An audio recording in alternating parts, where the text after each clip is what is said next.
মাটির ঘরে ঝড় নামতো যখন, খড়ের চালের কাঠামো ধরে টেনে রাখতো বাবা। ফুটোর নিচে ঘটি বাটি বসিয়ে দিত মা, বৃষ্টি ধরবে বলে। এক কাঁথায় ছবি আর আমার বোন জোড়াজোড়ি করে শুয়ে থাকতো। ছোট জানালার পাশে বসে আমি হাত বাড়িয়ে দিতাম কান্নায়। মা বলতো, এমন ঘরে বিয়ে দেব তোদের, পাকা বাড়ি, পাকা ছাদ, ঝড় এলে বৃষ্টি হলে ভয় পাবি না, এমন করে চাল টেনে টেনে রাখতে হবে না কখনো।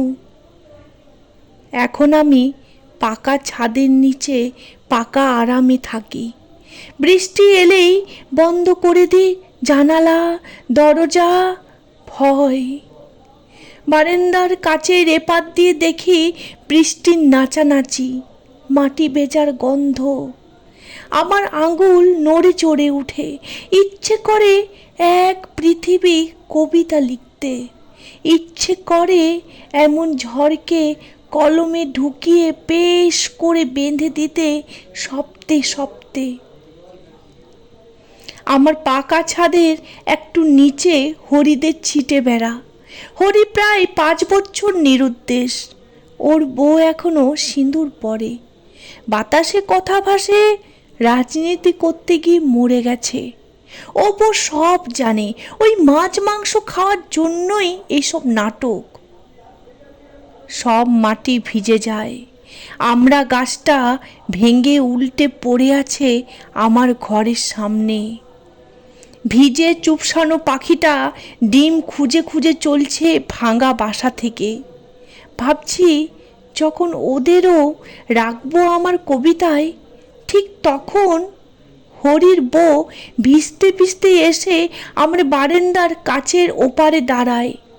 বৃষ্টি ওর চুল, কপাল, চোখ ভিজিয়ে গড়িয়ে পড়ছে বুকে। দিদি, চালটা উড়ে গেছে আমাদের, বাচ্চাগুলো খুব কাঁদছে, তোমার পাকা ঘরে রাখবে একটু ওদের? চোখে চোখ রেখে বলল হরির বউ। বুকের ভিতর মোচড় দিয়ে উঠল মায়ের কথা, এমন ঘরে বিয়ে দেব তোদের। বললাম, নিয়ে এসো। বললাম, তোমাদের পাড়ার যত চাল উড়ে গেছে সবাইকে নিয়ে এসো। আমার সারা ঘর গিজগিজ করছে ভাঙা চালেরা। আমি এক কোণে বসে তৃপ্ত খুশিতে ওদের লিখছি, খসখস খসখস। কাচের ওপারে তাকিয়ে দেখি এখনো লক্ষ লক্ষ খড়ের চাল টেনে ধরে আছে আমার মা। কোটি কোটি আমার বোন গুটিসুটি হয়ে এক পৃথিবী বয়ে শুয়ে আছে। হরি হারিয়ে যাচ্ছে রাজনীতি কিংবা অভাবে গ্লানিতে। আমার পাকা ঘর ডুবে যাচ্ছে ওদের ভারে। আমি হারিয়ে যাচ্ছি প্রবল ঝড়ে, বৃষ্টিতে ধুয়ে যাচ্ছি।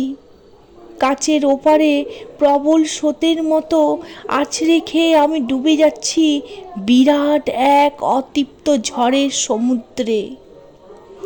ডুবে যাওয়ার আগের মুহূর্তে দেখি অনেক উঁচুর আকাশে ভাসছে হরি। হরির চোখে লেগে আছে আনন্দ। ও আমায় বলছে, কবি, তোমার এমন মন দিয়ে তুমি পাকা পৃথিবী বানাতে পারবে একদিন, দেখো।